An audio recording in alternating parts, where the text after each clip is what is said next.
ৰিজাৰ্ভত থকা মানুহবিলাকৰ ঘৰৰ আইডি নামত কি কিবা পইচা সোমাইছে না নাই এই কাৰণে মই আবেদন কৰিছিলোঁ। কিন্তু আমি দেখা পাই আছোঁ যে ৰিজাৰ্ভৰ মাটিত থকা মানুহবিলাকে মোক ফোন মাৰি কেনে মানে কৈ আছে তোমাৰ ভৰি ভাঙিম, তোমাক ইমান দিন জীয়াই থাকিবলৈ নেদওঁ। কিন্তু মই ইমান ভয় কৰা নাই।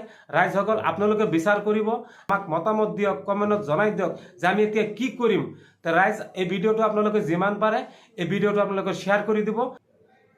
আসসালামু আলাইকুম, নমস্কাৰ অসমবাসী ৰাইজ, আপোনালোকে সকলোৱে ভালে আছে। আজি আমি লাইভত অহাৰ কাৰণ হ'ল যোৱাকালি তামিলনাডুৰ পৰা আমাৰ ইয়াৰে মানুহ, দৰঙৰে মানুহ, 1-2 নম্বৰ বৰঝাৰৰ মানুহ তামিলনাডুত গৈছে কাম কৰিবলৈ। তাৰ পৰা মোক ফোন কৰিছে, ফোন কৰি কেনে মোক কৈ আছে মোৰ ভৰি ভাঙিব, মই ইমান দিন জীয়াই থাকিব নোৱাৰোঁ। তাৰমানে ইমান দিন যে মই জীয়াই থাকিব নোৱাৰোঁ, তাৰমানে সি মোক মাৰিব, মানে মাৰি পেলাই দিব।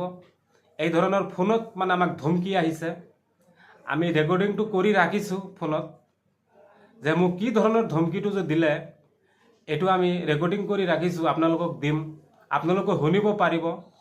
কিন্তু আজি কথা হ'ল আমাৰ 1-2 নম্বৰ বৰঝাৰ গাঁও পঞ্চায়তত আমি এটা RTI কৰিছিলোঁ।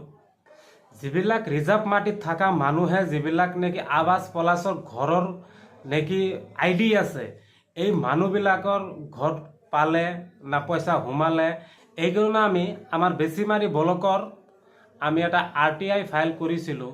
RTI ফাইল কৰাৰ পিছত যোৱাকালি আমাৰ 1-2 নম্বৰ বৰঝাৰ গাঁও পঞ্চায়তত পঠাই দিছিলে এই কাগজখিনি পঠাই দিয়াৰ পিছত তাৰ পিছতে আমাৰ মানে তামিলনাডুৰ পৰা ফোন আহিছে, ভাবুকি আহি আছে যে মোক মাৰিব, নহ'লে মোৰ ভৰি ভাঙি দিব, মই বেছি দিন জীয়াই থাকিব নোৱাৰোঁ। ভাৰত চৰকাৰে এই আইনটো বনাইছে যে আপুনি যদি লাগে যে আপোনাৰ এই ঘৰৰ পইচাখিনি সোমালে না নাই সেইটো আপুনি তথ্য ল'ব পাৰিব। মানে সেইটো আমাৰ এটা সন্দেহ হয়, ইয়াৰ মাজত কিবা এটা ৰহস্য আছে।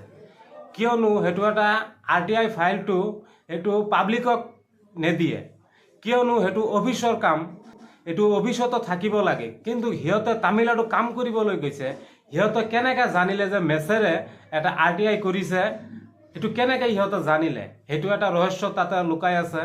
সেইটো আমাৰ এটা সন্দেহ হয় যে এইটো GPCয়ে নেকি এই কথাবিলাক ইহঁতক জনাইছে। এইকাৰণে মোক ফোনৰ যোগেৰে মোক ধমকাই আছে যে RTIটো তুলি দিব লাগে, নহ'লে মোৰ ভৰি ভাঙিব। আমাৰ অসমবাসী ৰাইজ, আপোনালোকক আমি অনুৰোধ জনাইছোঁ যিমান পাৰে এই ভিডিঅ'টো আপোনাৰ শ্বেয়াৰ কৰি ৰাখিব। আমাৰ আৰু কোনো ৰাস্তা নাই, একমাত্ৰ আমাৰ এই ফেচবুক লাইভহে আমাৰ এইটো ৰাস্তা। আমি এইকাৰণে আমি এই ফেচবুক লাইভত আহিছোঁ। যদি আমাক ইহঁতে যোন মাৰে তেনেহ'লে আপোনালোকে জানে যে সেইটো কোনে মাৰিলে। এইকাৰণে আপোনালোকক কৈছোঁ, অনুৰোধ কৰি জনাইছোঁ এই ভিডিঅ'টো আপোনালোকে যিমান পাৰে এই ভিডিঅ'টো শ্বেয়াৰ কৰি ৰাখিব। ধন্যবাদ।